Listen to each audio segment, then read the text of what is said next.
உங்கள் அனைவருக்கும் இயேசு கிறிஸ்துவின் நாமத்தினால் எங்களுடைய புதியவருடைய வாழ்த்துக்களை இந்த நேரத்திலே நாங்கள் தெரிவித்துக் கொள்வதிலே சந்தோஷம் அடைகிறேன். ஒருவேளை சரீர ரீதியாக நாங்கள் தூரத்திலே தாய்லாந்து தேசத்தில் இருந்தாலும் ஆவியினால் உங்கள் அருகிலே நாங்கள் இருக்கின்றோம். பரிசுத்த ஆவியானவர் நம்மை இணைக்கின்றார். அதற்காக தேவனுக்கு நன்றி செலுத்துகிறேன். இந்த நாளிலே ஒரு புதிய வருஷத்துக்குள் நம்ம பிரவேசிக்கிறோம். இந்த கூடுகையை பார்க்கும்போது இது ஒரு சபையாக அல்ல, ஒரு குடும்பமாக இந்த நாளிலே நாம் கூடி வந்திருக்கிறோம். நம்ம எல்லாம் அநேக ஆண்டுகளாக ஒரே குடும்பமாக இணைந்து செயல்பட்டு கொண்டு வருகிறோம். இது மிக ஒரு விசேஷமான காரியம். அப்போஸ்தலருடைய காலத்தில் பார்க்கும்போது அனுதினம் வீடுகளிலே கூடினார்கள் என்று சொல்லி பார்க்க முடியும். சபைகள் எல்லாம் வீடுகளெல்லாம் ஆரம்பித்தது. எனவே அதுபோல ஒரு சூழ்நிலை அப்போஸ்தல காலத்தை போல இந்த நாளிலே நம்ம வீடுகளிலே கூடி இந்த புதிய ஆண்டை நாம் அனுசரிக்கும்படியாய் நாம் வந்திருக்கிறோம். ஆவியானவர் நம்முடைய துதிகளையும் ஸ்தோத்திரத்தையும் நம்முடைய விண்ணப்பங்களையும் அவர் அங்கீகரித்திருக்கிறார். இந்த நாளிலே கர்த்தருடைய வார்த்தைக்குள்ளாய் நம்ம கடந்து செல்ல போகிறோம். இது ஒரு வாக்குத்தத்தத்தின் செய்தி அல்ல. அதை நம்ம நன்றாக அறிந்து கொள்ள வேண்டும். பொதுவாக எல்லா சபைகளும் வாக்குத்தத்த செய்தியை கொடுப்பார்கள். கூட சில சபைகள் கட்டளைகளும் கொடுக்கப்படும். ஆனால் அந்த வாக்குத்தத்தம் எந்த அளவுக்கு அந்த ஆண்டிலே நான் ஜெபித்து அந்த வாக்குத்தத்தத்தை சுதந்திரித்து கொண்டோம் என்று பார்க்கும்போது அந்த நாளிலே அந்த வாக்குத்தத்தத்தை வாங்கினோடனே ஒரு பெரிய சந்தோஷம் நமக்கு வரும். அவ்வளோதான். அதுக்கு பிறகு ஒரு 2-3 மாதம் கழித்து அது என்ன வாக்குத்தத்தம்னு கேட்டால் கூட நமக்கு தெரியாது, அதை மறந்துடுவோம். அதனால் இன்றைக்கி நான் உங்களுக்காக ஜெபித்த போது தேவன் கொடுத்த சில வார்த்தைகளை உங்கள் மத்தியிலே பகிர்ந்து கொள்ளப் போகிறேன். அது நிச்சயமாக இந்த ஆண்டு முழுவதும் உங்களை வழி நடத்தும் என்று சொல்லி நான் விசுவாசிக்கிறேன். இந்த நாளில் பார்க்கும்போது இது ஒரு ஆயத்த செய்தி. வருகிற புதிய வருஷத்தும் எப்படியாக காணப்படும், அதற்கு நம்ம எப்படி ஆயத்தப்படுத்த வேண்டும், உலகம் இன்னைக்கு எங்கே சென்று கொண்டிருக்கிறது, இதெல்லாம் நம்ம சிந்தித்து பார்த்து நம்மை ஆயத்தப்படுத்துகிற ஒரு செய்தியாய் காணப்படுகிறது. எனவே முதலாவது பார்க்கும்போது 1 பேதுரு 4ஆம் அதிகாரம் 7ஆம் வசனம். 1 பேதுரு 4:7. எல்லாவற்றிற்கும் முடிவு சமீபமாயிற்று. ஆகையால் தெளிந்த புத்தியுள்ளவர்களாய் இருந்து ஜெபம் பண்ணுவதற்கு ஜாக்கிரதையாய் இருங்கள் என்று சொல்லி பார்க்கிறோம். எல்லாவற்றிற்கும் முடிவு சமீபமாயிற்று. கம்ப்ளீட்டாக உலகமே இன்னைக்கு பார்க்கும்போது கடைசி நாட்களுக்குள்ளே கடந்து சென்று கொண்டிருக்கிறது. முக்கியமாய் தேவ பிள்ளைகளுக்கு நன்றாக தெரியும். வேதத்தில் எழுதப்பட்ட தீர்க்க தரிசனங்கள் மத்தேயு 24ஆம் அதிகாரம், மார்க் 13ஆம் அதிகாரம், லூக்கா 21ஆம் அதிகாரம், இந்த அதிகாரங்களிலே கடைசி நாட்களிலே உலகத்தில் நடக்கக்கூடிய நிகழ்வுகள் என்ன என்பதை இயேசு கிறிஸ்து மிக திட்டமாக அவர் எழுதி வைத்திருக்கிறார். கடைசி நாட்களில் யுத்தங்களின் செய்திகளை கேள்விப்படுவீர்கள், நடந்து கொண்டிருக்கிறது. கொள்ளை நோய் நாம் பார்த்து விட்டோம். விரோதங்கள் அதையும் நாம் சந்தித்து வருகிறோம். அழிவுகள் எல்லா இடத்திலும், பூகம்பங்களை நாம் பார்த்து கொண்டு வருகிறோம். பிளைன் கிராஷ் பார்த்துக்கிட்டு இருக்கிறோம். அதே போல் பஞ்சங்கள், பயங்கரமான பஞ்சங்கள் நம்முடைய இடத்துல இல்லை, ஆனால் ஆப்பிரிக்கா தேசத்தில் பார்க்கும்போது அநேக இடங்களில் இந்த பஞ்சங்கள் காணப்படுவதை நாம் பார்க்கிறோம். அதே போல் இது இந்த அடையாளங்கள்லாம் வரும்போது அந்தி கிறிஸ்துவனுடைய அந்த காலமானது மிக சமீபமாய் வந்திருக்கிறது என்று நீங்கள் உங்களை அறிந்து கொள்ளுங்கள் என்று சொல்லி இயேசு சொல்கிறார். அப்போ அந்தி கிறிஸ்துவனுடைய காலம் மிக சமீபமாகிவிட்டது. இப்போ கிறிஸ்தவர்களாகிய நாம் அல்லது விசுவாசிகளாகிய நாம் அதற்கு எவ்விதமாக ஆயத்தமாக வேண்டும் என்பதை குறித்து நாம் இந்த வேளையிலே சிந்தித்து பார்க்க போகின்றோம். இது பார்க்கிற இந்த நாளிலே புதிய வருஷத்துக்குள்ளே பிரவேசிக்கிறோம். இப்படிப்பட்ட சூழ்நிலைகள்லாம் உலகத்திலே நடந்தாலும் இயேசு கிறிஸ்துவினுடைய வாக்குத்தத்தம் மத்தேயு 1ஆம் அதிகாரத்தில் பார்க்கும்போது அவர் இம்மானுவேல் என்று அறியப்படுகிறார். இம்மானுவேல் என்று சொல்லி பார்க்கும்போது தேவன் நம்மோடு கூட இருக்கிறார். அவர் எப்போதும் நம்மோடு கூட இருக்கிறவர். இஸ்ரவேல் ஜனங்கள் 40 ஆண்டுகள் வனாந்தரத்தில் அவர்கள் பிரயாணம் பண்ணும்போது அந்த 40 ஆண்டு காலமாக இரவும் பகலும் அக்னி ஸ்தம்பமாய் மேகஸ்தம்பமாய் அவர்களோடு கூட இருந்து அவர்களுக்கு வேண்டிய மன்னாவை கொடுத்து பாதுகாப்பை கொடுத்து அவர்களை விசுவாசத்திலே உறுதிப்படுத்தி யுத்த வல்லவர்களாக மாற்றி அவர்களுக்கு ஒரு தேசத்தை கொடுத்த தேவனாய் இருக்கிறார். அவருடைய வாக்குத்தத்தம் மாறுவதில்லை. ஆனால் இஸ்ரவேல் ஜனங்க சில நேரத்தில் பார்க்கும்போது முறுமுறுப்பு இருந்தது. மோசேக்கு விரோதமாய் வந்தார்கள். இப்படி அநேக காரியங்கள், விக்கிரக ஆராதனை வந்தது, வேசித்தனங்கள் காணப்பட்டது.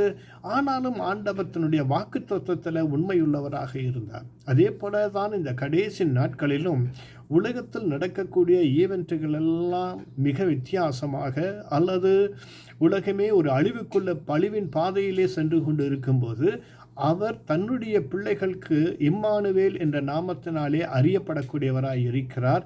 இம்மானுவேல் என்றால் தேவன் நம்மோடு கூட இருக்கிறார் என்று அர்த்தம் என்று சொல்லி பார்க்கிறோம். சரி, அவர் எப்போது நம்மோடு கூட இருப்பார் என்று சொல்லி எப்படி நம்மோடு இருப்பார் என்று பார்க்கும்போது சில வசனங்களை நாம் பார்க்க போகிறோம். சங்கீதம் 65:2 இதில் தாவீது ஆண்டவருக்கு ஒரு பேரை வைக்கிறார். அந்த வசனத்தை நாம் இந்த வேளை வாசிப்போம். ஜெபத்தை கேட்கிறவரே, மாம்சமான யாவரும் உம்மிடத்தில் வருவார்கள் என்று சொல்கிறார். அவர் ஆண்டவருக்கு ஒரு பேரை வைக்கிறார், ஜெபத்தை கேட்கிறவரே. அப்போ அவருக்குள்ள ஒரு பயங்கரமான ஒரு விசுவாசம் இருந்தது. ஆண்டவர் என்னுடைய ஜெபத்தை கேட்பார். அந்த விசுவாசம்தான் அவருடைய வாழ்க்கையில் ஆரம்பம் முதல் கடைசி வரைக்கும் ஒரு பெரிய ஜெயத்தை அவருடைய வாழ்க்கையில் கொடுத்தது என்று சொல்லி பார்க்கிறோம். அவர் ஜெபத்தை கேட்கக்கூடியவராக இருக்கிறார். ஜெபத்தை கேட்டு அந்த எப்போதும் 24 hours அவர் நம்முடைய ஜெபத்தை கேட்கக்கூடியவர்.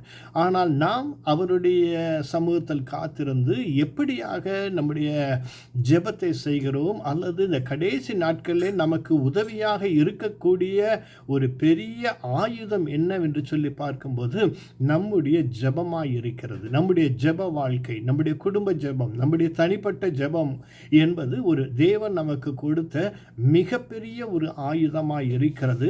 அந்த ஆயுதத்தை நாம் எவ்விதமாக கையாள்கிறோம், அந்த ஜெபத்தை நாம் சரியாக நம்முடைய வாழ்க்கையிலே செய்து கொண்டிருக்கிறோமா என்பதை நாம் பார்க்க போகிறோம். இயேசு கிறிஸ்து இந்த உலகத்தில் இருந்தபோது 3.5 ஆண்டு காலமாக அவர் தன்னுடைய ஊழியத்தை செய்கிறார். இந்த 3 வருடத்தில் பார்க்கும்போது அவர் சபைக்காக தன்னை அர்ப்பணித்தார். அப்போஸ்தல ஊழியத்தை செய்தார், தீர்க்க தரிசன ஊழியத்தை செய்தார், சுவிசேஷ ஊழியத்தை செய்தார், மெய்ப்பர் ஊழியத்தை செய்கிறார், போதக ஊழியத்தை செய்கிறார். அது மாத்திரமல்ல, அநேக அற்புத அடையாளங்களை செய்யக்கூடியவராக இருக்கிறார். பிசாசுகளை விரட்டினார். இப்படி எண்ணற்ற ஊழியங்கள் அவர் செய்தார். ஆனால் அவருடைய மரணத்துக்கு பிறகு இத்தனை ஊழியங்களையும் அவர் நம்மிடத்திலே ஒப்பு கொடுத்து விட்டு, ஆனால் ஒரே ஒரு ஊழியத்தை மாத்திரம் தன் கைவசம் அவர் வைத்து கொண்டார். அது என்னவென்று பார்க்கும்போது ஜெபிக்கக்கூடிய ஒரு ஊழியமாய் இருக்கிறது. அது அந்த ஜெப ஊழியத்தை ஏன் அவர் கையில் வச்சுக்கிட்டார்னு பார்க்கும்போது இன்னைக்கு ஊழியர்கள் என்று பார்க்கிற வேளையில் அவர்கள் எல்லா ஊழியத்தையும் செய்வாங்க. அப்போது சில ஊழியம் சபைகளை நிறுவுவார்கள், பிரசங்கம் பண்ணுவாங்க, போதிப்பாங்க, தீர்க்க தரிசனம் சொல்லுவாங்க, அற்புத அடையாளங்களை செய்வார்கள், எல்லா காரியத்தையும் செய்வாங்க. ஆனால் இந்த ஜெப ஊழியத்திற்கு எந்த அளவுக்கு செய்கிறார்கள் என்று சொல்லி நமக்கு தெரியாது. ஆனால் ஆண்டவர் சொன்ன வாக்குத்தத்தத்தின்படியாய் நாம் செய்கிற ஊழியங்களிலே அவர் நம்மோடு கூட இருந்து பேசுவார், அற்புதங்களை செய்வார், மரித்தோரை கூட உயிரோடு எழுப்புவார், குஷ்டரோகிகளை சுகப்படுத்துவார், பிசாசுகளை விரட்டுவார். இதெல்லாம் விசுவாசிகளால் நடக்கும் அடையாளங்கள். ஆனால் அதே நேரத்தில் இந்த ஜெப ஊழியம் என்பது ஒரு விசேஷமான ஒரு அபிஷேகமாக இருக்கிறது. அந்த ஊழியம் இந்த கடைசி நாட்களிலே நாம் அதிகமாக இந்த ஊழியத்தை டெவலப் பண்ணக்கூடியவர்களாக இருக்க வேண்டும் என்பதை நாம் அறிந்து கொள்ளக்கூடியவர்களாக இருக்க வேண்டும். ரோமர் 8 மற்றும் ஒரு வசனத்தை கூட வாசிக்கலாம். 1 தீமோத்தேயு 2 5 1 தீமோத்தேயு 2:5 தேவன் ஒருவரே, தேவனுக்கும் மனுஷருக்கும் மத்தியஸ்தரும் ஒருவரே என்று பார்க்கிறோம். தேவன் ஒருவராக தான் இருக்கிறார். ஆனால் அந்த தேவனுக்கும் மனுஷனுக்கும் மத்தியிலே இருக்கக்கூடிய ஒரு மத்தியஸ்தர், பரிந்து பேசுகிற ஒரு ஊழியத்தை செய்கிறவர் ஒருவரே என்று சொல்லி பார்க்கிறோம். அதனால் நம்முடைய ஜெபத்திற்கு நமக்கு ஒரு மத்தியஸ்தர் இருக்கிறார் என்றால் இயேசுவை தவிர வேறு ஒருவரும் கிடையாது. அதனால் நம்ம அவரைத்தான் நம்ம அதிகமாக பற்றி கொள்ள வேண்டும். உலகத்தில் இருக்கக்கூடிய மனுஷங்க கேட்பாங்க, உங்கள் ஜெப குறிப்புகளை கொடுங்க, அதை செய்யுங்க, உங்கள் குடும்பத்தில் என்ன பிரச்சனை எல்லாம் கேட்பாங்க. அவங்க ஜெபிக்கிறேன்னு சொல்லுவாங்க, ஜெபிப்பாங்க கட்டாயமாக. ஒருவேளை சில பேருக்கு வாங்குவாங்க, மறந்துடுவாங்க. ஆனால் இயேசு கிறிஸ்து அப்படி அல்ல. அவர் மத்தியஸ்தராக இருந்து இன்றைக்கும் நமக்காக வாக்குக்கு அடங்காத பெருமூச்சுகளோடு நமக்காக என்ன செய்து கொண்டிருக்கிறார்? ஜெபம் செய்து கொண்டிருக்கிறார் என்று சொல்லி பார்க்கிறோம். அப்போது அவரை தான் நம்ம பற்றி கொள்ள வேண்டும். மத்தியஸ்தர் அவர்தான். அவர் மூலமாகத்தான் பிதாவை நோக்கி நாம் பார்க்க வேண்டிய ஒரு காரியங்கள் உண்டு. அப்போது இந்த வருடத்தில் புதிய வருடத்துக்குள்ளே பிரவேசித்திருக்கிறோம். ஒருவேளை கடந்த வருடத்தில் நம்முடைய வாழ்க்கையில் அநேக போராட்டங்கள் இருந்திருக்கலாம். எனக்கும் வியாதி பிரச்சனைகள்லாம் வந்துச்சு, போராட்டம் வந்துச்சு, இப்படி அநேக காரியங்கள். சில காரியத்தை வெளிப்படையாக சொல்ல முடியாது. ஏன்னா ஒரு வெளிநாட்டில் இருக்கிறபடி நான் வருகிற பிரச்சனைகள் கொஞ்சம் நஞ்சம் இல்லை. ஏகப்பட்ட அதாவது கவர்மெண்ட் உடைய ஆர்டர்ஸ் இதெல்லாம் கடைபிடிக்கும் போது அநேக போராட்டங்கள் வாழ்க்கையில் வரும். ஆனால் அவற்றில் எல்லாம் தேவன் கூட இருந்து அந்த 366 நாட்கள், போன 2024 லீப் வருஷம், அதனால் 366 நாட்கள் கூட இருந்து அற்புதமாக நடத்தினார். உண்மையாகவே கர்த்தருடைய கரம் கூட இருந்ததை நாங்கள் பார்க்க முடிந்தது. ஆனால் 2025ஆம் ஆண்டு நமக்கு ஃபேவராக இருக்க போகிறது இல்லை. அநேக பிரச்சனைகளை நம்ம சந்திக்கக்கூடிய சூழ்நிலை உலகம் சந்திக்கும், தேசங்கள் சந்திக்கும், அநேக இனம் அந்த காரியங்களை சந்திக்கும், யுத்தங்கள் வரும், கொள்ளை நோய்கள்லாம் வரும். இதெல்லாம் உங்களை பயமுறுத்துறேன்னு நினைக்காதீங்க. இதெல்லாம் வேதத்தில் எழுதப்பட்ட தீர்க்க தரிசனங்கள். இந்த தீர்க்க தரிசனம் கடைசி நாட்களில் நடக்கும் என்று வேதத்தில் போட்டால் அது கட்டாயமாக நடந்து தான் ஆகும். அதிலிருந்து நம்ம தப்பித்து கொள்ளக்கூடிய ஒரு போக்கை ஆண்டவர் வச்சிருக்கிறார். அதைத்தான் நம்ம இந்த நேரத்தில் உங்ககிட்ட நான் பகிர்ந்து கொண்டிருக்கிறேன். நமக்கு ஒரு பாதுகாப்பு உண்டு, ஒரு வழி உண்டு. அந்த வழி என்ன வழி என்பதைத்தான் இந்த நேரத்தில் நான் சொல்லி கொண்டிருக்கிறேன். அப்போ குடும்பத்தில் அநேக பிரச்சனைகள் இருந்திருக்கலாம், தனிமை இருக்கலாம், வியாதிகள் இருக்கலாம், குடும்பத்தில் ஒருவேளை பணம் காசு இருந்தாலும் சொல்ல முடியாத அநேக பிரச்சனைகள் இருக்கலாம், ஆக்சிடெண்ட்ஸ் இருக்கலாம், சில நேரத்தில் வறுமைகள் இருக்கலாம். சில பேர் நம்ம புரிந்து கொள்ளாமல் அநேக காரியத்தை நமக்கு விரோதமாக செயல்படுத்தலாம். இப்படி எத்தனையோ காரியங்களை அடுக்கிக்கிட்டே போகலாம். அப்போ இப்படிப்பட்ட நேரத்தில் சில நேரத்தில் நம்ம எப்படி ஜெபிப்பது, எதற்காக ஜெபிப்பது, ஏன் இந்த பிரச்சனை வந்துச்சு என்னுடைய வாழ்க்கையில், ஏன் இந்த போராட்டத்தை தேவன் அனுமதித்தார், நான் ஆண்டவருடைய பிள்ளை தானே, ஏன் என்னுடைய வாழ்க்கையில் அனுமதித்தார், இதில் இருந்து நான் எப்படி விடுதலை அடைவது, இப்படிப்பட்ட அநேக காரியங்கள் உண்டு. இதை தான் ரோமரில் சொல்கிறாரு 8:25, நாம் காணாததை நம்பினோமாகில் அது வருவதற்கு பொறுமையோடு காத்திருப்போம், காணாததை நம்புவோமாகில். அப்போ ஒரு காரியத்தை நான் பார்க்கல, ஆனால் விரும்புகிறேன். என் குடும்பம் இப்படி இருக்கணும், என் பிள்ளைங்க இப்படி இருக்கணும், என்னுடைய சரீரத்தில் இப்படிப்பட்ட ஒரு ஆரோக்கியம் இருக்கணும், என்னுடைய வயதான காலத்தில் இப்படிப்பட்ட ஒரு பீஸ்ஃபுல்லான ஒரு வாழ்க்கை எனக்கு இருக்கணும், இதெல்லாம் தடைப்பட்டுச்சு, அதெல்லாம் கைகூடி வரணும். இப்படி அநேக எதிர்பார்ப்புகள் குடும்பத்துக்குள்ளே இருக்கலாம், அல்லது தேசத்தை குறித்து இருக்கலாம், அல்லது நம்முடைய மாநிலம், நம்முடைய பட்டணம், இதை குறித்து நமக்கு ஒரு பாரம் இருக்கலாம். அப்போ நாம் எதை காண வேண்டும் என்று நம்புகிறோமோ அது வருவதற்கு பொறுமையோடு காத்திருப்போம் என்றார் வசனம் சொல்லுகிறது. அப்போ அந்த பொறுமை நமக்கு அவசியம். அந்த பொறுமையில் நம்பிக்கை இருக்க வேண்டியது அவசியம். அந்த நம்பிக்கை இல்லாவிட்டால் ஒன்றையும் நாம் பெற்றுக்கொள்ள முடியாது. விசுவாசம் இல்லாட்ட ஆண்டவரிடத்துல எதையுமே பெற்றுக்கொள்ள முடியாது என்று சொல்லி வேதம் நமக்கு அறிவுறுத்துகிறது. 26ஆம் வசனம் பாருங்கள், ரோமர் 8:26. அந்தபடியே ஆவியானவரும் நமது பலவீனங்களில் நமக்கு உதவி செய்கிறார். நாம் வேண்டிக் கொள்ள வேண்டியது இன்னதென்று அறியாமல் இருக்கிறபடியால் ஆவியானவர் தாமே வாக்கு கடங்காத பெருமூச்சுகளோடு நமக்காக வேண்டுதல் செய்கிறார். அப்போ தேவனுக்கும் மனுஷனுக்கும் மத்தியஸ்தர் அவர்தான். அவருக்கு தான் தெரியும் நம்முடைய ஆவிக்குரிய போராட்டம் ஏன் வந்தது, எதற்காக வந்தது, அதில் இருந்து நாம் எப்படி விடுதலை பெறுவது, எப்படி நன்மையை பெற்றுக்கொள்ள முடியும். இதெல்லாம் யாருக்கு தெரியும்னா மத்தியஸ்தராக இருக்கக்கூடிய இயேசுவுக்கு நன்றாக தெரியும். அவர் கடக்காத பாதைகளே இல்லை. அவர் எல்லா மரணத்தையும் அவர் வந்து ருசி பார்த்தார். பலவீனம் என்னன்னு தெரியும், பாவம்னா என்ன தெரியும், பிரச்சனைகள்னா என்ன தெரியும், சத்துருடைய தாக்குதல் என்னன்னா என்ன தெரியும், தனிமை என்பது என்னன்னு சொல்லிட்டு அவருக்கு தெரியும். எனவே அவர் அந்த பாதையில் போயிருக்கிறபடியால் அதே பாதையில் நம்ப போகும்போது நமக்கு உதவி செய்ய அவர் வல்லவராய் இருக்கிறார். அதுதான் அவர் மத்தியஸ்தராய் இருக்கிறார்.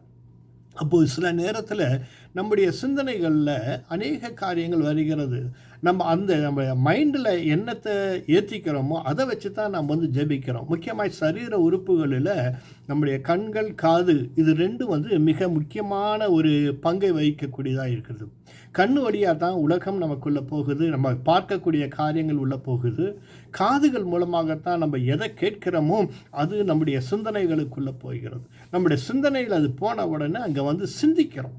சிந்தித்து ஒருவேளை கவலைப்படுகிறோம், அல்லது அதிலிருந்து எப்படி ஒரு தீர்வை எடுப்பது என்று சொல்லி நாம் வந்து யோசிக்கிறோம். அந்த யோசித்து அதை வந்து என்ன செய்கிறோம், அந்த எதை அதிகமாக யோசிக்கிறோமோ அது இருதயத்திற்குள்ளே போய் நம்முடைய இருதயத்தை வந்து அது நிரப்பும் என்று சொல்லி பார்க்கிறோம். இருதயத்தின் நிறைவினால் வாய் வந்து என்ன பண்ணுதுங்க, பேசுது. அப்போ இந்த காரியத்தை நம்ம வந்து அறிந்து கொள்ளும். தேவன் நம்முடைய சரீரத்தை மிக அற்புதமாக அவர் வந்து உருவாக்கி இருக்கிறார். அவர் உருவாக்கின நோக்கம் என்னன்னா அவரை துதிப்பதற்காக. நம்முடைய சரீரம் ஒரு தேவ ஆலயம் என்று சொல்லி வேதம் சொல்லுகிறது. அப்போ அந்த தேவ ஆலயத்தை ஒருவன் கெடுத்தால் தேவனுடைய வாழ்க்கை ஆண்டவர் கெடுக்கிறதில்ல, ஆட்டோமேட்டிக்காக அந்த கெடுதல் நமக்குள்ளாக வந்துடும். அப்போ நம்மளுடைய தேவ ஆலயத்தை பாதுகாத்து கொள்ள வேண்டியது மிக அவசியம். நம்முடைய கண்களுக்கு ஆண்டவர் 2 ஷட்டரை கொடுத்துட்டார். அது கண்ணை மூடிக்கிட்டு போயிட முடியும். ஆனால் காதில் வந்து ஷட்டரம் இல்லை, அது வந்து எப்போதுமே ஓப்பனாக தான் இருக்கும். எல்லா உலகத்தில் இருக்கக்கூடிய அத்தனை குப்பைகளும் உள்ளே தான் வரப்போகுது. டிவியில் பார்க்குறோம், இன்னும் ஜனங்க பேசுகிற காரியங்கள், இப்படி எத்தனையோ காரியங்கள். அவங்க கவலைகளை சொல்லும்போது, சில நேரத்தில் கோபப்பட்டு சில பேர் நம்மக்கிட்ட பேசும்போது, எரிச்சலில் பேசும்போது, திட்டும்போது, இதெல்லாம் காதுக்குள்ளே போய் என்ன செய்யுதுன்னா நம்முடைய சிந்தனையை பாதிக்கிறது. அதனால தான் ஆண்டவர் சொல்றார், கிறிஸ்து இயேசுவின் சிந்தனை உங்களுக்குள் இருக்க கடவுது. அப்போ ஆண்டவருடைய சிந்தனை நமக்குள்ளே இருந்ததுன்னா எப்படி நம்முடைய பிரச்சனைகளை மேற்கொள்ள முடியும் என்பதை நம்ம அறிந்து கொள்ள முடியும். ஆனால் கிறிஸ்துவின் சிந்தனை இல்லாதவங்க என்ன செய்வாங்கன்னா தன்னுடைய ஓன் தாட்ஸ் அதை வந்து சிந்திச்சு ஒன்று கவலை அல்லது வேதனை, பயம், கலக்கம், தயக்கம், இப்படிப்பட்ட காரியத்தினால் அவங்க மைண்ட் அப்படியே நிறைந்து இருதயம் வந்து நொறுங்கி போய்விடக்கூடியதாக இருக்கிறது. அப்போ அந்த நொறுங்கப்பட்ட இதயத்தில் இருந்து என்ன தான் வெளியே வரும், கவலைக்குரிய வார்த்தைகள், வேதனைக்குரிய வார்த்தைகள், பிரச்சனைக்குரிய காரியங்கள், இதுதான் வெளியே வரும். இஸ்ரவேல் ஜனங்க வேவு பார்க்க அனுப்பும்போது அவங்க போய், ஐயோ அந்த ஜனங்கள்லாம் இவ்வளோ பெருசாக இருக்காங்க, நாங்கள் வெட்டுக்கிளியை போல இருக்கிறோம் அப்படின்னு சொல்லிட்டு இதெல்லாம் பேசுனாங்க. ஆனால் யோசுவா காலேப் வந்து சரியான ரீதியிலே இவங்க பார்த்தது தான் அவங்களும் பார்த்தாங்க, அவங்க கேட்டால் தான் இவங்களும் கேட்டாங்க. ஆனால் அவங்களுடைய சிந்தனை வந்து தேவனுடைய சிந்தனைக்கு ஏற்ற விதத்திலே காணப்பட்டது. இன்னைக்கு புதிய வருஷத்துக்குள்ளே நம்ம வந்து போய் வந்திருக்கிறோம். இந்த வருடத்திலே சந்திக்கக்கூடிய காரியங்கள் எல்லாமே நன்மையாக இருக்க போகிறது இல்லை கட்டாயமாக. ஆனால் தேவன் நமக்கு வாக்கி தந்திருக்கிறார், நான் இம்மானுவேலராக உங்களோடு கூட இருப்பேன் என்று சொல்லி. எந்த பிரச்சனை வந்தாலும் கவலைப்படாத, எந்த உலகமே உனக்கு விரோதமாக வந்தாலும் கவலைப்படாத, நான் உன்னோடு கூட இருக்கிறேன் என்று சொல்லி வாக்கை தந்திருக்கிறார். அப்போ அவர் நம்மோடு கூட இருக்கும்போது எல்லாவற்றையும் மேற்கொள்ள முடியும். உங்கள் பிரச்சனைகள்லாம் ஒன்றுமே இல்லை. சொல்லப்போனா என்னுடைய பிரச்சனையும் ஒன்றும் இல்லை. அது என்னுடைய பிரச்சனை, அது தேவனுடைய பிரச்சனை. உங்கள் பிரச்சனை அது தேவனுடைய பிரச்சனை. உங்கள் குடும்ப பிரச்சனை அது அவருடைய பிரச்சனை. நம்ம அவருடைய சரீரத்தின் அங்கமாக இருக்கிறோம். அதனால் நீங்கள் கவலைப்பட வேண்டிய அவசியம் இல்லை. நாம் ஏற்றபடி வேண்டி கொள்ள வேண்டியது இன்னதென்று அறியாமல் இருக்கிறபடியால் ஆவியானவர் தாமே வாக்கு கடங்காத பெருமூச்சைகளோடு நமக்காக வேண்டுதல் செய்கிறார். அப்போ ஆவியானவரை சார்ந்து நாம் ஜெபிக்க வேண்டும். அதுதான் பரிசுத்த ஆவியானவரோடு இணைந்து ஜெபிக்க வேண்டும். பரிசுத்த ஆவியானோட அனுபவம் என்பது மிக விசேஷமான ஒரு காரியம். சில பேர் அதை நம்புகிறார்கள், விசுவாசிக்கிறார்கள், சில பேர் பெற்றும் இருக்கிறார்கள். ஆனால் அவரை அபியாசிக்க, அவரோடு நெருங்கி பழக, அவரை பயன்படுத்தி கொள்ள அவங்களுக்கு தெரிவதில்லை, அல்லது முயற்சி செய்வதில்லை, அல்லது சந்தேகப்படுறாங்க, அல்லது ஒரு குழப்பத்தில் இருக்கிறாங்க. சில நேரத்தில் வெட்கப்படவும் செய்கிறாங்க. ஐயோ, நான் எப்படி அந்நிய பாஷையை பேசுவது, அது எனக்கு தெரியாத பாஷையாச்சே, அதை பேசி என்ன பிரயோஜனம், இப்படியெல்லாம் நினைக்கிறாங்க. அந்நிய பாஷைகளை பேசுகிறவன் தேவனோடு ரகசியத்தை பேசுகிறான் என்று சொல்லி வேதம் சொல்லுது. ரகசியம்னா என்னது? எனக்கே தெரியாத ஒரு காரியம், அதை நான் ஆண்டவர்கிட்ட பேசுகிறேன். அந்த அந்நிய பாஷையின் மூலமாக நம்ம பேசும்போது பக்தியிலே விருத்தி அடையக்கூடியவர்களாக இருக்கிறோம் என்று வேதம் சொல்லுகிறது. அதனால் இந்த வருஷத்தில் ஆண்டவருடைய அபிஷேகத்தை கேட்டு பெற்றுக்கொள்ளுங்க. அபிஷேகம் பெற்றவர்கள் உங்களை புதுப்பித்துக் கொள்ளுங்கள் என்று சொல்லுகிறேன்.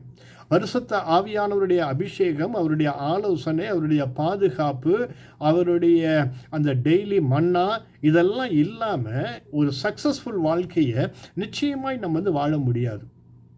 அதனால் நமக்கு ஜெயத்தை கொடுக்கிறவர் பரிசுத்த ஆவியானவர். அதனால தான் அந்த சீஷரில் சொன்னார், எருசலேமை விட்டு போயிடாதீங்க, எல்லாம் இங்கே பரிசுத்த ஆவியானோட அபிஷேகம் பெறுவரை அந்த இடத்துல நீங்கள் காத்திருங்க. நாங்கள் 10 நாள் காத்திருந்தாங்க. இயேசு கிறிஸ்து உயிர் தெழுந்த பிறகு 40 நாள் இந்த உலகத்தில் இருந்தார். அப்புறம் அவர் போயிட்டார். அதுக்கு பிறகு ஒரு 10 நாள், அந்த 50th டே, பெண்டிகாஸ்டல் டே, அந்த நாளில் அந்த அக்னியின் அபிஷேகம் அனைவரையும் நிரப்பினது. கம்ப்ளீட்டாக அவங்களுடைய பேச்சு, அவங்க கிரியை எல்லாம் மாறிவிட்டது.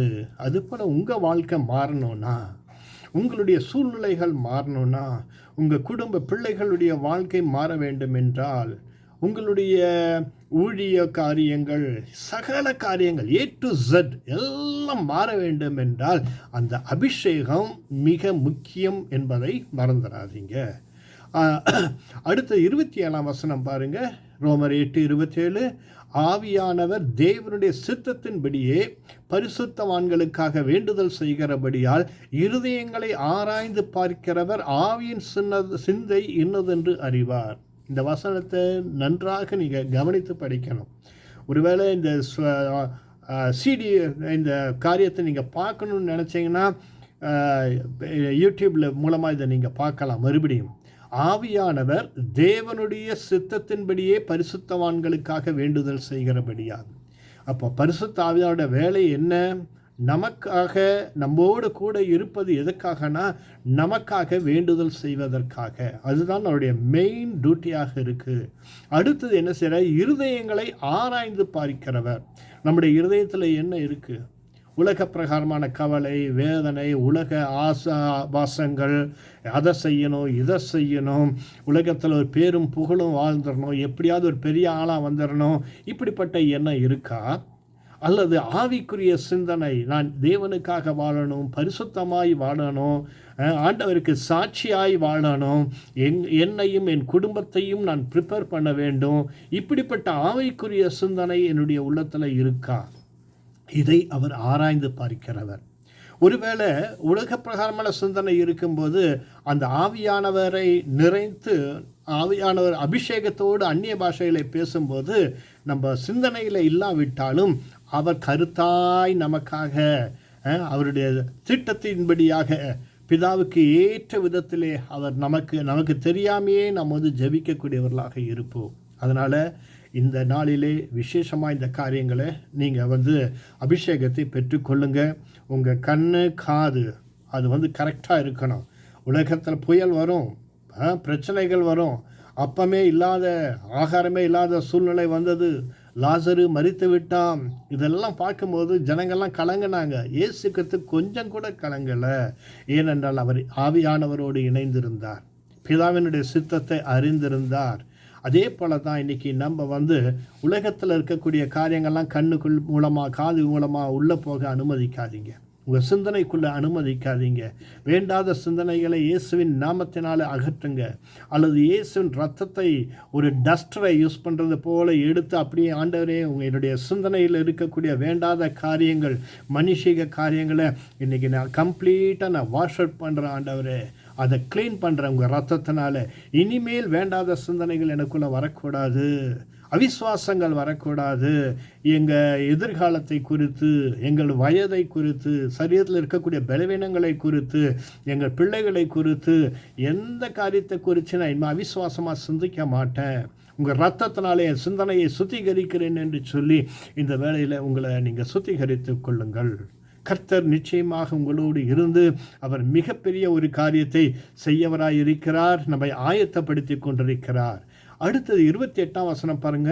அன்றியும் அவருடைய தீர்மானத்தின்படியாய் அழைக்கப்பட்டவர்களாய் தேவனிடத்தில் அன்பு கூறுகிறவர்களுக்கு சகலமும் நன்மைக்கு எதுவாக நடக்கிறது என்று அறிந்திருக்கிறோம். அப்போ அவருடைய தீர்மானத்தின்படி இன்னைக்கு ஏன் இங்கே இருக்கிறீங்க? அவருடைய தீர்மானத்தின்படியாய் அழைக்கப்பட்டவர்களாக இங்கே இருக்கிறீங்க. உலகம் உண்டாவதற்கு முன்பாகவே தேவன் உங்களை முன்குறித்திருக்கிறார் இயேசு கிறிஸ்துவுக்குள்ளாக. அப்போ நம்ம செய்ய வேண்டிய காரியம் என்ன? தேவனிடத்தில் அன்பு கூறுவது, அவரை நேசிப்பது, அவருடைய வேத வார்த்தையை நேசிப்பது, பரிசுத்த ஆவியானவரை நேசிப்பது, அவரை நம்முடைய இருதயத்திலே தக்க வைத்துக் கொள்வது, அவரை பயன்படுத்தி கொள்வது. இப்படிப்பட்ட அன்பு கூறுகிற அனைவருக்கும் சகலமும் நன்மைக்கு ஏதுவாக நடக்கிறது என்று அறிந்திருக்கிறோம். சகலமும் A to Z எல்லாம் கம்ப்ளீட்டாக நன்மைக்கு எதுவாக உங்கள் வாழ்க்கையில் நடக்க போகுது. இந்த வருடத்தில் 2025ஆம் ஆண்டு உலகத்தை பற்றி கவலைப்படாதீங்க, சூழ்நிலைகளை குறித்து கவலைப்படாதீங்க. எல்லாவற்றையும் மாற்ற வல்லவரா. மனிதனால் கூடாதவைகள் தேவனாலே கூடும், தேவனால் எல்லாம் கூடும். அதனால் அவர் மேலே உங்கள் நம்பிக்கையை வச்சுருங்க, அவ்வளோதான். ஆவியானவரை பற்றி கொள்ளுங்கள். அடுத்தது பாருங்கள், யாக்கோபு 2ஆம் அதிகாரம் 27ஆம் வசனம் பாருங்கள். விசுவாசம் ஆபிரகாமோடு கிரியை செய்து கிரியையினாலே விசுவாசம் பூரணப்பட்டதென்று காண்கிறாயே. விசுவாசம் அவனுடைய கிரியைகளோடு கூட முயற்சி செய்து கிரியையினாலே விசுவாசம் பூரணப்பட்டதென்று காண்கிறாயே. இயேசு கிறிஸ்து 2 காரியத்தை நம்மகிட்ட கொடுத்துட்டு போனார். ஒன்று விசுவாசம், அடுத்தது சமாதானம். இந்த 2ம் மிக முக்கியமானதாக இருக்கிறது. இந்த விசுவாசம், என்னுடைய ஆண்டவர் சொன்னார், விசுவாசத்தை துவக்குகிறவரும் முடிக்கிறவரும். அப்படின்னா என்ன அர்த்தம்? அவர்கிட்ட தான் அந்த விசுவாசமே இருக்குது. நமக்கு பகிர்ந்தளித்த விசுவாசம். அந்த விசுவாசத்தை டெவலப் பண்ணணும். விசுவாசத்தை டெவலப் பண்ணக்கூடிய இடம் எது? எந்த சூழ்நிலையில் டெவலப் பண்ண முடியும்? புயல் வரும்போது டெவலப் பண்ணலாம். லாசரு மறிக்கக்கூடிய சூழ்நிலை வந்தபோது டெவலப் பண்ணலாம். பிரச்சனைகள் வரும்போது, தனிமை வரும்போது, போராட்டங்கள் வரும்போது, அதுதான் விசுவாசத்தையே டெவலப் பண்ணக்கூடிய ஒரு சூழ்நிலை. எல்லாம் பெர்ஃபெக்டாக இருக்கும்போது விசுவாசத்தை பற்றி கவலைப்படுறதுக்கு அவசியமே இல்லையே. விசுவாசம் நம்மகிட்ட இருக்குது, எல்லாமே சஃபிஷியண்ட்டாக இருக்குது. என்னுடைய லைஃப்பில் எல்லாம் கரெக்டாக இருக்குது. அப்புறம் என்னத்துக்கு விசுவாசம்? அப்போ அந்த விசுவாசம் டெவலப் ஆகணும்னா பிரச்சனைகள் வரணும், போராட்டம் வரணும், யுத்தம் வரணும், சோதனைகள் வரணும், பிசாசு முன்னால் வந்து நிற்கணும். அப்போ தான் நம்முடைய விசுவாசமே டெவலப் ஆகும். அதனால் இந்த விசுவாசம் வளரக்கூடியது. சீஷருங்க கூட ஜெபித்தாங்க, ஆண்டவரே எங்கள் விசுவாசத்தை வர்த்திக்க செய்யும் என்று சொல்லி. ஆண்டவர் வர்த்திக்க செய்தார், புயலை அனுமதித்தார். பாருங்கப்பா புயல் எப்படி வருதுன்னு. அப்புறம் அவங்க விசுவாசம் ஒன்றுமே இல்லாதனால அவர் திட்டினார், உங்கள் விசுவாசம்லாம் எங்கே போச்சு என்று அவர் வந்து கடிந்து கொண்டார். நீங்கள் சொல்லியிருந்தா கூட இந்த காற்றும் கடல் அலையும் அமர்ந்திருக்குமே, என்னையே எழுப்புனீங்கன்ற அர்த்தத்தில் அவர் வந்து கேட்கிறார். இன்றைக்கி அதே போல் தான் இன்றைக்கி ஆண்டவர் உங்கள்கிட்டையும் என்கிட்டையும் அவர் வந்து விசுவாசத்தை உங்கள்கிட்ட கொடுத்துருக்கேன், அதை ப்ராக்டிஸ் பண்ணு. உன்னுடைய வாயிலிருந்து நீ எதை பார்த்தியோ கேட்டையோ அதை நம்பாத. உன்னுடைய சிந்தனையில் வேத வசனம் என்ன சொல்லுதோ அதை சிந்தனை செய்யு. அந்த வேத வசனத்தை தியானம் பண்ணி அதை உன்னுடைய இருதயத்தில் வை. இருதயத்தின் நிறைவினால் வருகிற வார்த்தைகளை விசுவாசத்தோடு பேசு. நான் உன்னோடு கூட இருந்து அற்புதங்களை செய்வேன். இதுதான் அந்த ஃபார்முலா. அப்போ இந்த ஃபார்முலாவை நம்ம வந்து பெர்ஃபெக்டாக நம்ம வந்து செய்யும்போது கர்த்தர் நம்மோடு கூட இந்த வருகிற இந்த புதிய வருடத்தில் உங்களோடு கூட இருந்து கர்த்தர் பெரிய காரியத்தை செய்வார். விசுவாசம் கிரியை இல்லாமல் ஒன்றுமே பண்ண முடியாது. உங்கள் கிரியைன்ற பேசுகிறது மாத்திரம் இல்லைங்க, நம்ம செய்கிற ஜெபமும் கிரியை தான், கர்த்தருக்கு ஊழியத்தை செய்வதும் கிரியை தான், மற்றவங்களுக்கு ஒரு ஆவிக்குரிய ஆலோசனை சொல்வதும் கிரியை தான், கர்த்தருடைய ஊழியத்தை தாங்குவதும் கிரியை தான், பிசாசுகளை விரட்டுதல், வியாதிகளை சுகப்படுத்துதல் எல்லாமே கிரியைகளாக இருக்கிறது. வேத வசனத்தை வாசிப்பதும் ஒரு கிரியை தான். அந்த கிரியையிலே நாம் இந்த நாட்களில் பலப்படக்கூடியவர்களாக இருக்க வேண்டும். அதே போல் யாக்கோபு 2:23, அப்படியே ஆபிரகாம் தேவனை விசுவாசித்தான், அது அவனுக்கு நீதியாக எண்ணப்பட்டது என்கிற வேத வசனம் நிறைவேறிற்று. அவன் தேவனுடைய சிநேகிதன் எனப்பட்டான். ஆதலால் மனுஷன் விசுவாசத்தினாலே மாத்திரமல்ல கிரியைகளினாலும் நீதிமானாக்கப்படுகிறான் என்று நீங்கள் காண்கிறீர்களே. அப்போ மெயினாக முக்கியமானது என்னன்னு நம்ம நீதிமானாக நிலைநிறுத்துவது. ஏன்னா ஒரு நீதி அரசனுக்கு கீழாய் நம்ம தேவனுடைய ராஜ்யத்தை கட்டி எழுப்பி கொண்டிருக்கிறோம். அதனால் அந்த நீதி என்பது மிக முக்கியமாக இருக்கிறது. அதே போல் சமாதானம் என்பது மிக முக்கியமான ஒரு காரியம். நம்முடைய அந்த இரட்சணிய உடையில் பார்க்கும்போது நம்முடைய ரட்சிப்பு என்னும் தலை சீரா, நீதியின் மார்க்கவசம், விசுவாசம் என்னும் கேடயம், ஆவிக்குரிய பட்டயம், சத்தியம் என்னும் கச்சை, ஆயத்தம் என்னும் சமாதானத்தின் பாதரட்சை இல்லாமல் யாரும் யுத்தத்துக்கு போக மாட்டாங்க. அப்படி போனால் அவங்க நொண்டி தான் நடக்க முடியும். ஏதாவது கல் மண்ணை குத்துச்சுன்னா அங்கேயே உட்காந்துருவாங்க. அவங்க எல்லைகள் விரிவாக்கப்படுவதில்லை. அதனால் அந்த பாதரட்சை பெர்ஃபெக்டாக இருக்கணும். அதுதான் சமாதானம். நம்ம தேவனுடைய ராஜ்யத்தின் சமாதான பிரபுவினுடைய ஆளுகை நம்ம குடும்பத்தில் இருக்கணும்னா குடும்பத்தில் சமாதானம் இருக்கணும். தனிப்பட்ட வாழ்க்கையில் தேவனுடைய நடத்துதலை பெற்றுக்கொள்ளணும்னா சமாதானம் இருக்கணும். ஊழியத்தை செய்யணும்னா சமாதானம் இருக்க வேண்டும். அப்போது தான் தேவனுடைய ராஜ்யம் விஸ்தரிக்கப்படும். சமாதானம் இல்லாமல் நம்ம எங்கே போய் எவ்வளோ தூரம் நடந்தாலும் பிரயோஜனமே இல்லை. சமாதானம் குடும்பத்தில் கணவனுக்கு, மனைவிக்கு, பிள்ளைகளுக்கு, பெற்றோருக்கு சமாதானம் இல்லைன்னா அந்த குடும்பத்தில் சமாதான பிரபு இருக்க மாட்டார். அதனால தான் இயேசு சொன்னார், அந்த வீட்டுக்குள்ளே போகும்போதே அந்த வீட்டை நீங்கள் என்ன பண்ணுங்கள், சமாதான வாழ்த்துக்களை கூறுங்கள் என்று சொன்னார். நீ சொன்ன சமாதானம் அவர்கள் பெற்றுக்கொள்ள தகுதியாக இருப்பார்கள் என்றால் அந்த சமாதானம் அவங்கக்கிட்ட போகும். இல்லாட்டா நீ சொன்ன சமாதானம் உங்ககிட்டயே திரும்பி வந்துடும் சொல்லிட்டார். அப்போ சமாதானம் மிக முக்கியமாக இருக்கிறது. சமாதானம் மிக முக்கியம். அப்போது இதெல்லாம் நம்முடைய கிரியைகளோடு இணைக்கப்பட்டிருக்கக்கூடிய காரியங்கள். அப்போ மனுஷன் விசுவாசத்தினாலே மாத்திரமல்ல கிரியைகளினாலும் நீதிமானாக்கப்படுகிறான் என்று நீங்கள் காண்கிறீர்களே. புதிய வருஷத்தில் இந்த சிலாக்கியங்கள் எல்லாம் நம்ம பெற்றுக்கொள்ள வேண்டும். இதை பெற்றுக்கொள்ளலாம். இதெல்லாம் செய்யாமல் வாக்குத்தத்த செய்தியை மாத்திரம் கேட்டுட்டு போனால் பிரயோஜனம் இல்லைங்க. ஏசாயா 49:16, இதோ என் உள்ளங்கைகளில் உன்னை வரைந்திருக்கிறேன், உன் மதில்கள் எப்போதும் என் முன்பாக இருக்கிறது, நீ எங்கேயும் இல்லை, என் கையில் உன்னை என்ன பண்ணியிருக்கேன், வரைஞ்சி வச்சுருக்கேன்ப்பா, என் கைக்குள்ளே தான் நீ இருக்கிற, உன்னை நான் வரைந்து வைத்திருக்கிறேன். ஏன் வரைஞ்சி வச்சுருக்கேன்னா உன் மதில்கள் எப்போதும் என் முன்பாக இருக்க. மதில்கள் என்பது ஜெபத்தை குறிப்பது. அன்றைக்கு பழைய காலத்தில் மதில்களுக்கு உள்ளாதான் பட்டணம் இருக்கும். மதில்கள் மேலே வாட்ச்மேன் இருப்பான். வாட்ச்மேன் வெளியே இருந்து யாரும் உள்ள வராதபடி பாதுகாப்பாங்க. அதைத்தான் இந்த இடத்துல மதில்கள் என்று சொல்லப்படுகிறது. அப்போ அந்த மதில்கள் என்பது ஜெபம். அந்த ஜெபம் எனக்கு முன்னால் எப்போது இருக்கிறபடியால் நான் உன்னை உள்ளங்கையில் வரைஞ்சி வச்சுருக்கிறேன். அப்போ பரிசுத்தவானுடைய ஜெபம் ஆண்டவருடைய சமூகத்தில் போய் அவருக்கு முன்பாக நிற்குமாமா. வெளிப்படுத்தலில் வாசிக்கின்றோம். அதனால் நம்முடைய ஜெபத்தை இந்த நாட்களில் இன்க்ரீஸ் பண்ணுங்கள். அதுக்கு ஒரு அபிஷேகம் தேவை. அதை குறித்து நான் மேலும் பல வீடியோக்களை வருகிற நாட்களில் நான் போடுவதற்கு விரும்புகிறேன்.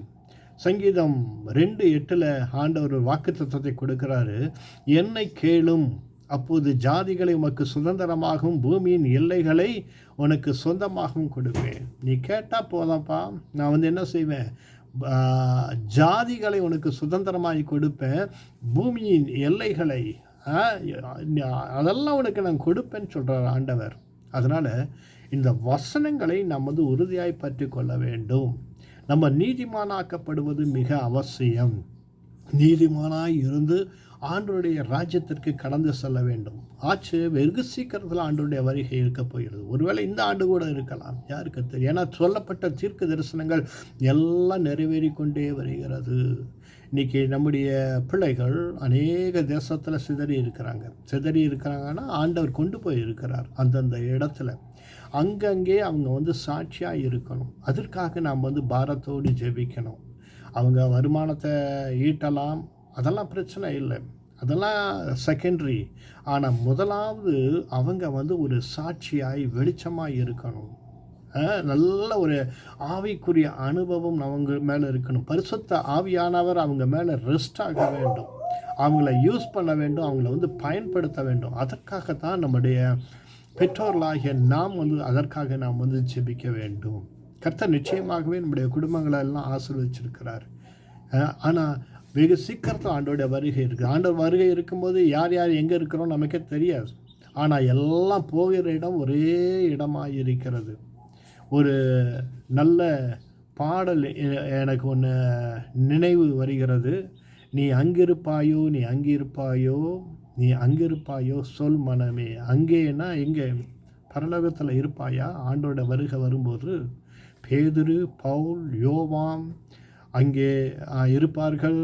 நம்முடைய முற்பிதாக்கள், அப்போஸ்தலர்கள், இரத்த சாட்சிகள்லாம் அங்கே இருப்பாங்க. அதே கூட்டத்தில் நானும் நீங்களும் இருப்போமா என்ற ஒரு கேள்வியோடு நான் இந்த செய்தியை முடிக்க விரும்புகிறேன். ஒரு நல்ல தீர்மானத்தை நாம் இந்த நாளிலே எடுக்கப் போகிறோம். நான் எப்படியாவது ஆண்டவருடைய ராஜ்யத்துக்கு செல்வதற்கு ஒரு நீதிமானாய் இருக்க வேண்டும். சமாதானத்தை பாதுகாக்கக்கூடியவனாக நான் காணப்பட வேண்டும். விசுவாசத்தை வளர்க்கக்கூடியவனாய் நான் இருக்கணும். எந்த சூழ்நிலை வந்தாலும் இந்த வருடத்தில் கவலைப்பட போகிறதில்ல. ஏன்னா இம்மானுவேல் என்னோடு கூட அவர் எப்போதும் இருக்கக்கூடியவராக இருக்கிறார். காரணம், அவர் இந்த உலக முடிவில் அநேக துர்ச்செய்திகளை உலகத்தின் மூலமாக நம்ம கேட்க போகின்றோம். அந்த நாட்களெல்லாம் ஜெபம் பண்ணுவதற்கு எல்லாவற்றிற்கும் முடிவு சமீபமாயிற்று. ஆகையால் தெளிந்த புத்தியுள்ளவர்களாக இருந்து ஜெபம் பண்ணுங்கள். ஆங்கிலத்தில் சோபர் மைண்ட் அப்படின்னு சொல்லிட்டு பார்க்குறோம். சோபர் மைண்டுன்னா நிதானத்தை வரக்கூடாது. எந்த துர்ச்செய்திகள் வந்தாலும், ஒருவேளை நீங்கள் பார்க்கக்கூடிய காரியங்கள், கேட்கக்கூடிய காரியத்தினால் உங்கள் உள்ளத்தில் கவலையோ, பயமோ, திகிலோ என்ன வந்தாலும் நிதானத்தை இழந்து விடாதீர்கள். நிதானமாக, பொறுமையாய், எப்படி மோசே ஒரு சாந்த குணமுடையவராய் இருந்தது போல அந்த சாந்த குணத்தை நாம் எப்போதும் வைத்திருக்க வேண்டும். அந்த சாந்த குணம் மிக ஸ்பெஷலான குணம். இயேசு கிறிஸ்துவுக்கு அந்த சாந்த குணம் இருந்தது. சாந்தம் உள்ளவராய் மரியின் மேல் அவர் ஏறி எருசலேமுக்கு போனார் என்று. ஏன் கடைசியில் அந்த சாந்தத்தில் தான் எருசலேமுக்கே போகிறார். ஏன்னா அங்கே இல்லை, எருசலேமில் அந்த சாந்தமே பார்க்க முடியல. ஒரே யுத்தமும் கலக்கமும் பிரச்சனைகளும் இருந்துச்சு. ஆனால் நாம் இன்றைக்கி அவரை வரவேற்போம். நம்ம குடும்பத்தில், நம்முடைய உள்ளத்திற்குள்ளாக வரவேற்போம். கர்த்தர் இந்த புதிய ஆண்டிலே அவர் உங்களோடு கூட இருந்து உங்களை நடத்துவார், தாங்குவார், ஏந்துவார், சுமப்பார், தப்புவிப்பார். கர்த்தர் உங்களை ஆசீர்வதிப்பாராக. இந்த வேளையில் மறுபடியுமாக உங்கள் அனைவருக்கும் புதிய வருட வாழ்த்துக்களை இந்த வழியிலே கூறி ஆசீர்வதித்து முடிக்கிறேன். அப்படியே ஒரு சிறிய ஜெபத்தை நம்ம ஏறெடுப்போம். அன்பின் பரலோக பிதாவே, இதனால் கேட்ட வார்த்தைகளுக்காக ஸ்தோத்திரம். இந்த வேத வார்த்தைகளின்படியாய் நீர் எங்களை நடத்துவீராக. உம்முடைய வேத வார்த்தைகள் ஒருபோதும் வெறுமனே திரும்புவதில்லை. நீர் நினைத்த காரியத்தை செய்து முடிக்கும் என்று நாங்கள் பார்க்கிறோம். இதோ நாங்கள் நம்புகிறோம், விசுவாசிக்கிறோம். உம்முடைய வார்த்தைகள் எங்கள் இருதயத்திற்குள் வந்திருக்கிறது. அந்த வேத வார்த்தைகள் எங்கள் வாழ்க்கையை மாற்றட்டும். எல்லா விதமான களைகளை எங்கள் வாழ்க்கையிலிருந்து எடுக்கட்டும். வேண்டாத கிளைகளை அது கத்தரித்து அகற்றட்டும் அப்பா. நற்குல திராட்சையாக உம்மோடு நாங்கள் இணைக்கப்பட்டு நல்ல திராட்சரசமாய், மனமுள்ளதாய், நிறமுள்ளதாய், ருசி உள்ளதாய், அநேகரை வசீகரிக்கக்கூடிய வகையிலே, அநேகர் எங்களை ருசி பார்க்கக்கூடிய வகையிலே, பிதாவாகிய தேவனை பாராட்டக்கூடிய வகையிலே நாங்கள் ஒரு நற்கந்தங்களாய் இருக்க, நல்ல திராட்சரசமாய் இருக்க எங்களுக்கு நீங்கள் கிருபை செய்ய வேண்டும் என்று நாங்கள் செபிக்கிறோம். இன்றைக்கு எல்லாருடைய துயரங்களை மாற்றுங்க. கவலை, வேதனைகள், துக்கம், கலக்கம், அவிசுவாசம், பயம், திகில் எல்லாம் இயேசுவின் நாமத்தினாலே விலகுவதாக. உங்கள் மெய் சமாதானம் ஒவ்வொருவருக்குள்ளாக இந்த வழியில் பாய்ந்து செல்லட்டும். ஒரு விடுதலை உண்டாக்கட்டும் அப்பா. விசுவாசத்தை துவக்குகிறவரே, இன்றைக்கி விசுவாசத்தை துவக்கி விடுவீராக. ஆண்டவரே, அந்த விசுவாசம் வளர்ந்து பெருகி கீழே உமக்குள் இயேசுக்குள் வேர்பற்றி மேலே பூத்து காய்த்து இந்த உலகத்துக்கு பலனை கொடுக்கக்கூடிய வகையிலே மாறுவார்களாக. குடும்பத்தை சுற்றி வேலையடைத்து பாதுகாத்துக் கொள்ளும். உம்முடைய ஷெக்கினா மகிமை குடும்பத்தை சூழ்ந்து கொள்ளட்டும். பரிசுத்த ஆவியானவர் இன்றைக்கு அநேகரை அபிஷேகம் செய்ய வேண்டும் என்று நாங்கள் ஜெபிக்கிறோம் அப்பா. உங்கள் கரத்தில் தாழ்த்தி சமர்ப்பிக்கிறேன். இயேசு கிறிஸ்துவின் நாமத்தினால் ஜெபிக்கிறேன். ஜெபம் கேளும் எங்கள் பரலோகத்தின் பிதாவே. ஆமென். God bless you.